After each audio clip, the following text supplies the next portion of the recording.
Hello and welcome. You're watching Express News with me, Munmun Bhattacharya. Let's get started.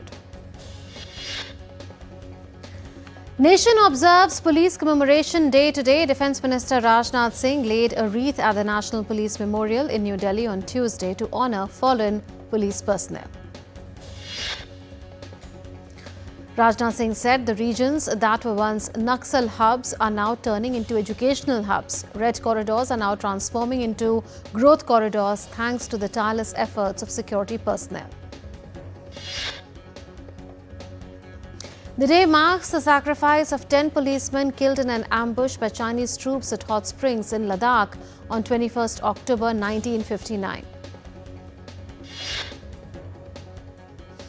Prime Minister Narendra Modi paid heartfelt tribute to the courage and sacrifice of India's police personnel. PM acknowledged their unwavering dedication to safeguarding the nation and its citizens.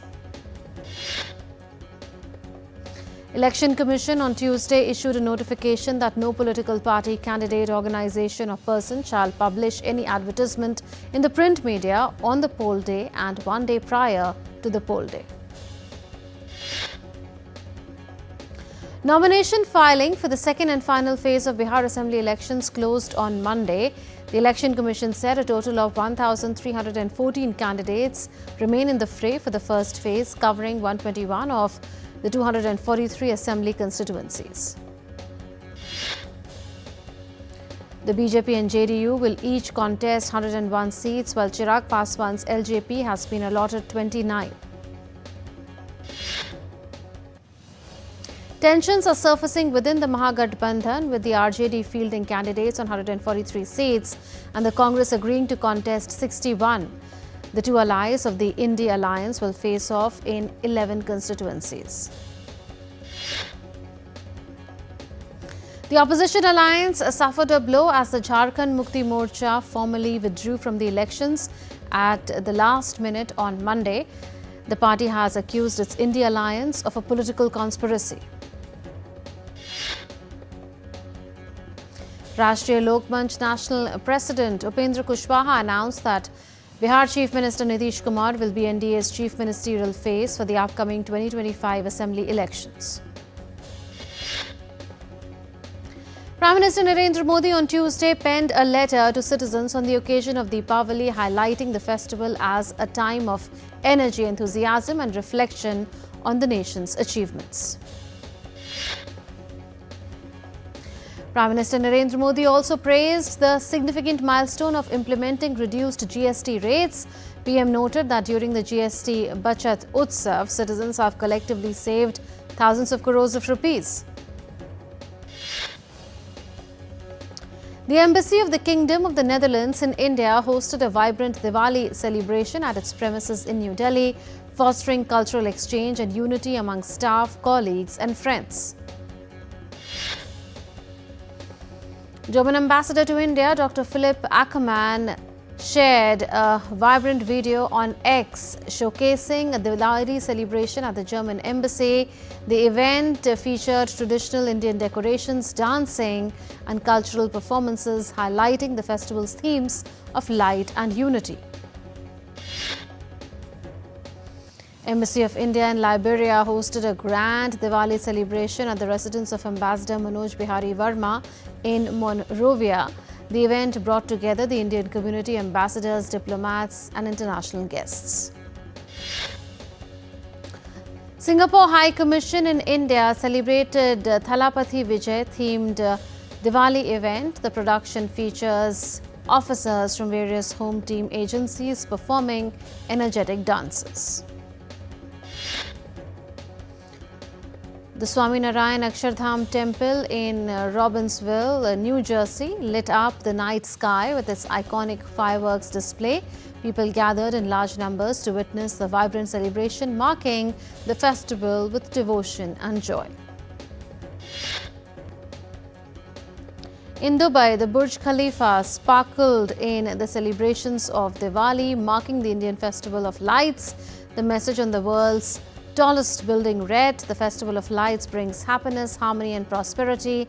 Happy Diwali to you and others." Indians celebrated Diwali in Bur, Dubai. Families got together and celebrated with bursting crackers. Houses were lit with lights, displaying a sentiment of festivity across.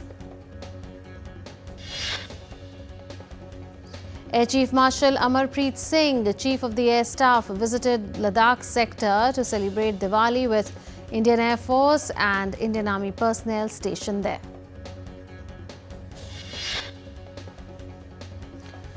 The Indian stock market held a special Muhurat trading session today on the occasion of Diwali. Trading session began at 1:15 p.m. and closed at 1:45 p.m. local time.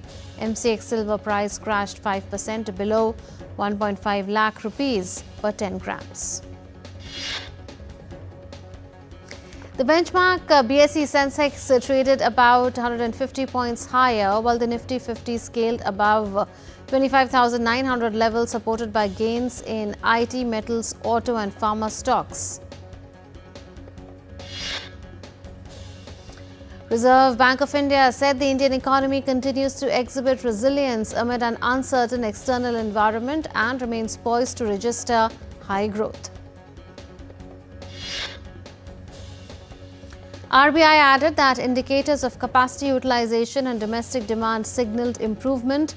Lead indicators of manufacturing and services continued to show a robust expansion. Asian shares rose on Tuesday. Japan's Nikkei rose to a record peak and was on the cusp of hitting a landmark 50,000 points.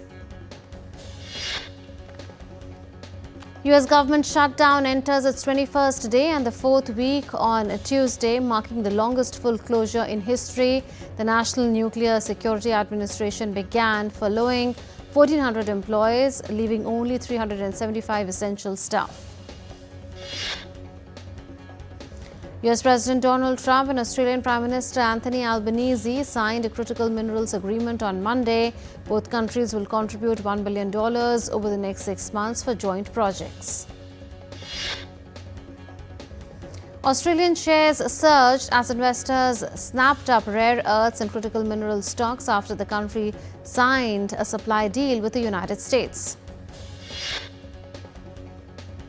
Oil prices fell for a second day on Tuesday as oversupply concerns dominate. Brent crude futures fell 17 cents at $60.84 a barrel. Gold prices inched lower on Tuesday as investors booked profits after bullion hit a fresh high in the previous session on hopes of further interest rate cuts from the US Federal Reserve and strong safe haven demand. In a historic milestone for Japanese politics, hardline conservative Shinei Takaichi has been formally nominated as Japan's first female prime minister on Tuesday after securing victories in parliamentary votes. Takaichi garnered 237 votes in the 465-seat lower house, exceeding the majority threshold. In the upper house runoff against opposition leader Yoshihiko Noda, she won 125 votes. PM Narendra Modi congratulated Shinei Takaichi on her election as PM of Japan. PM Modi said that he looks forward to working closely with her to further strengthen the India-Japan special, strategic and global partnership. US President Donald Trump warned Hamas it will be wiped out if it breaches the Gaza ceasefire. Trump's criticized Hamas for recent actions in Gaza, including alleged public executions of rivals and collaborators.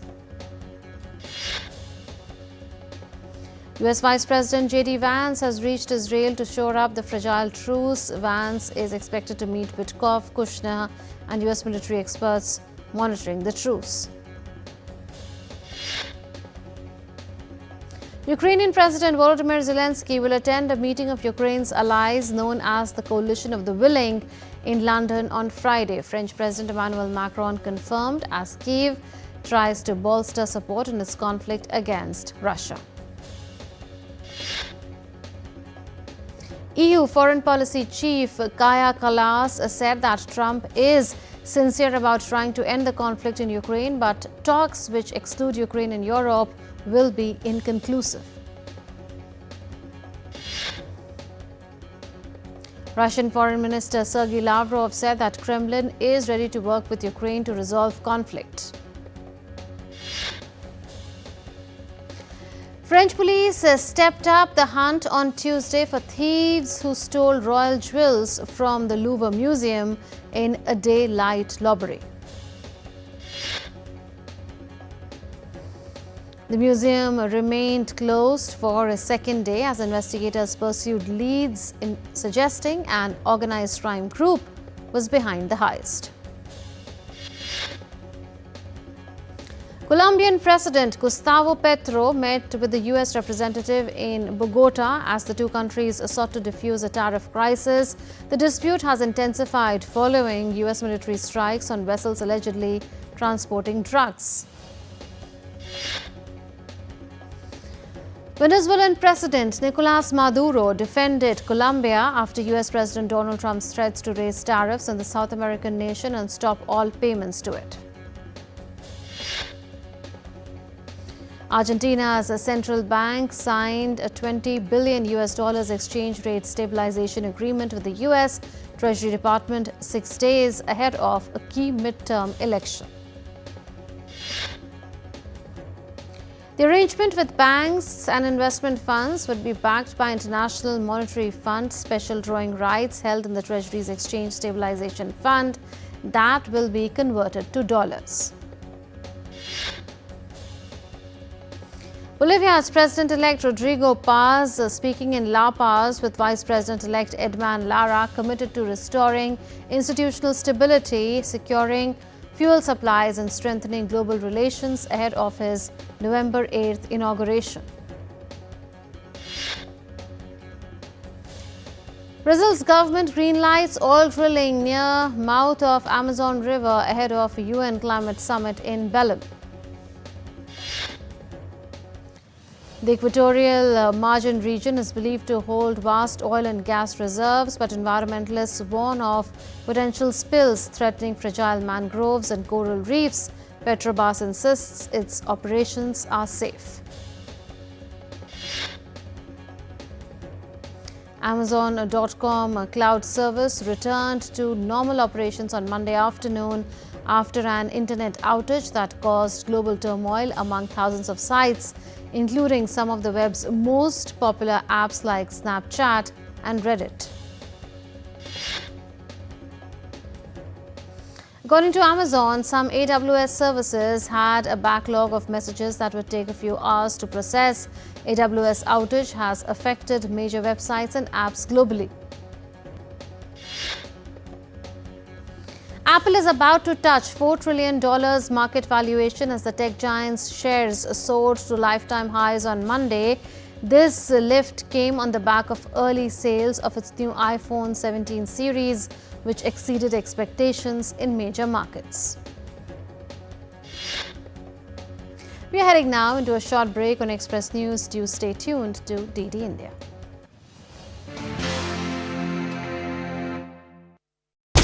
US launch a bombing campaign against Iran. The Philippines vessel suffered structural damage. The saga of child sexual abuse is the United States China's debt trap strategy.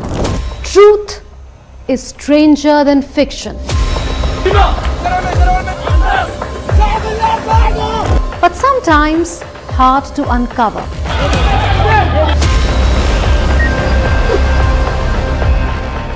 Trust us to tell the truth, unadulterated and pure, of every story that matters to you. That's exactly what save your country. You read between the lines, cut the clutter, and connect the dots to get you the full picture. Watch Connecting the Dots at these times with me, only on DD India.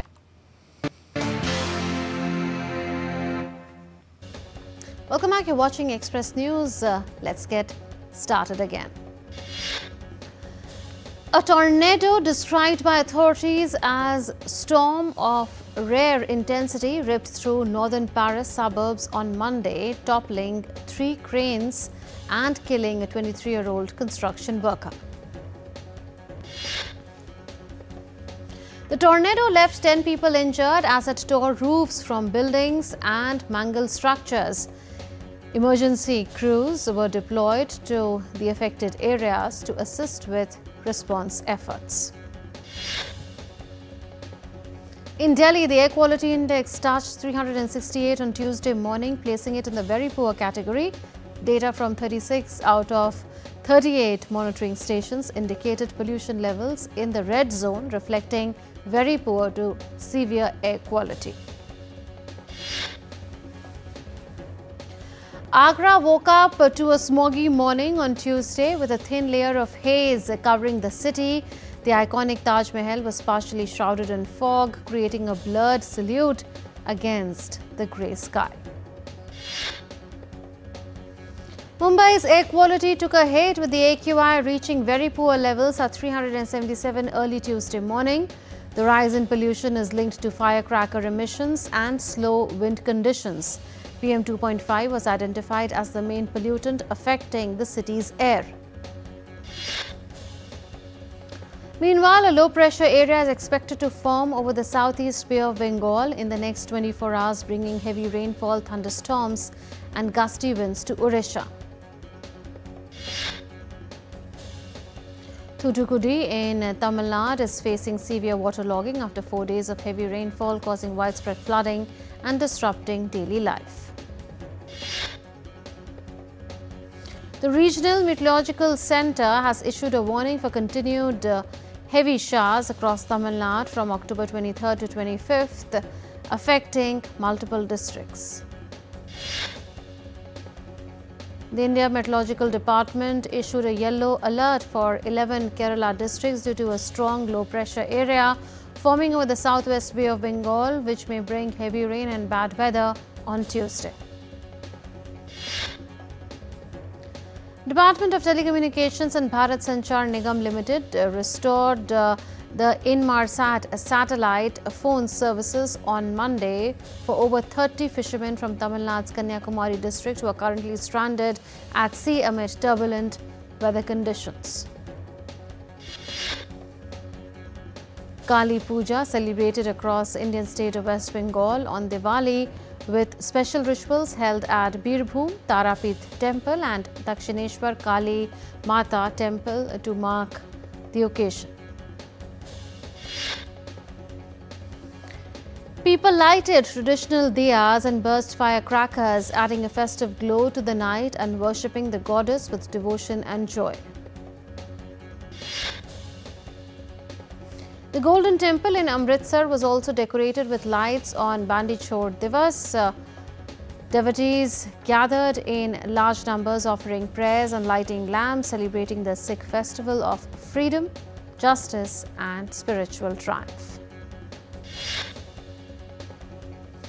People in Nepal celebrated Kukur Tihar, honoring the bond between humans and dogs as part of the 5-day Tihar festival. The day also marked Lakshmi Puja in many homes, with devotees worshipping the goddess of wealth. The Neva community celebrated the New Year with musical processions and traditional Bhailo songs across Kathmandu. South Korea's old city, Gwangju, will host the APEC summit this month. Visitor numbers are rising and the mayor says Gwangju shows Korea's history and growth. Residents hope the event makes Gwangju famous around the world.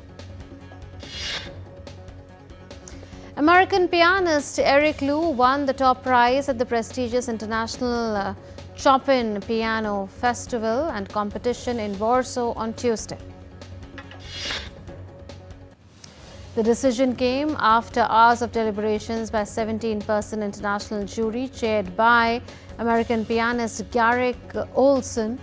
The second prize went to Canada's Kevin Chen, while China's Zitong Wang came in third. A giant panda cub named Manlan, born at Lanzhou Wildlife Park in Gansu province in China, recently marked a milestone in artificial breeding, weighing just over 100 grams at birth and now thriving as it approaches 1 month of age. Riyadh season 2025 opened with a colorful balloon parade and street performances as Saudi Arabia launched the latest edition of its annual entertainment festival, in fact, as part of efforts to attract tourists and diversify its economy under its Vision 2030. The festival began on 10th October with a parade featuring giant balloons inspired by Mackey's iconic holiday collection as performers filled the streets and crowds gathered to watch the show, marking the start of the 5-month event. 4 Turkish villages have been named among the world's best tourism villages 2025 by the United Nations World Tourism Organization. In Chile, Santiago city center became a city of horror on Sunday as the Chilean capital hosted the 2025 Zombie Walk. Under the motto "Monsters Gather to Celebrate," participants put their creativity to work to craft horror-inspired outfits. This year, the parade paid tribute to a Chilean horror icon, the sinister Dr. Mortis, a character created in 1945 for radio drama. Participants aged 16 and over could also participate in a costume contest. Thailand's annual vegetarian festival began on Monday with large crowds in Yao Warat and Phuket. Devotees started the traditional meat-free stomach cleansing ritual ahead of the 9-day festival, which officially runs from 21st to 29th October. Veteran Bollywood actor and comedian Govardhan Asrani, fondly known as Asrani, passed away on Monday after a long illness. His last rites were performed at the Santa Cruz crematorium. Prime Minister Narendra Modi expressed deep sorrow over the demise of veteran actor Asrani, remembering his cinematic legacy that brought joy and laughter to people. Bollywood actor Rani Mukherjee is all set to return as the bold and fearless cop Shivani Shivaji Roy with the much-awaited Mardani 3. The film is set to release in cinemas on February 27, 2026, showing her solve a brutal case. The evergreen romantic film Dilwale Dulhaniya Le Jayenge clocked 30 years since its release on Monday. The movie was the highest-grossing Indian film of 1995 and one of the most successful Indian films in history. South Indian director Selvaraj's most awaited film Kanta, starring actor Dulquer Salman, has a release date after much wait. The film will now be releasing in theatres on the 14th of November. Indian singer and actor Diljit Dosanjh has dropped the official music video for his latest track, Charmer, from his new album Aura on Monday. The song features Sanya Malhotra, marking their first on-screen collaboration. Indian actors Varun Dhawan and Janhvi Kapoor's star Sunny Sanskari Ki Tulsi Kumari performed decently in its first 18 days at the box office, earning an estimated 58 crore rupees in India. The film is expected to benefit from Diwali holidays. Australian actor Jacob Elordi has offered an exciting sneak peek into third season of Euphoria Season 3. Elordi also revealed that the third season was shot on different kinds of film and that it looks beautiful. The Emmy-winning series Euphoria is all set to return after a 3-year hiatus. It went into production in February this year and will debut on Spring 2026 on home box office. Hollywood's biggest stars came out on Saturday for the 5th Annual Academy Museum Gala in Los Angeles. Legendary director Martin Scorsese walked the blue carpet with singer-songwriter Bruce Springsteen. India's wicketkeeper batter Rishabh Pant will make his return to cricket on October 30 against South Africa A in Bangalore. In the ICC Women's World Cup, Sri Lanka secured a narrow 7-run win over Bangladesh to keep their semi-finals hope alive. Australia's skipper Aliza Healy has been ruled out of the clash against England on Wednesday due to calf injury. All-rounder Tahila McGrath will captain the Australian side in Healy's absence. The Pakistan Cricket Board has appointed left-arm fast bowler Shaheen Shah Afridi as their new one-day team captain. West Indies pacer Shamar Joseph has been ruled out of the ongoing 3-match series against Bangladesh due to shoulder injury. India's second-ranked tennis player Shrivali Bhamidipati has received a wildcard entry into Chennai Open after the withdrawal of French Open semi-finalist Louis Boisson. Defending champions Italy confirmed that their star player Jannik Sinner has decided not to take part in this year's Davis Cup finals. The Indian women's football team will play the first match of the Tri-Nation International Friendlies against Iran in Shillong on Tuesday. Israeli club Maccabi Tel Aviv has refused to accept any tickets offered to their fans for their Europa League match against Aston Villa next month. Arsenal is set for a blockbuster clash against Atletico Madrid in the UEFA Champions League on Tuesday night.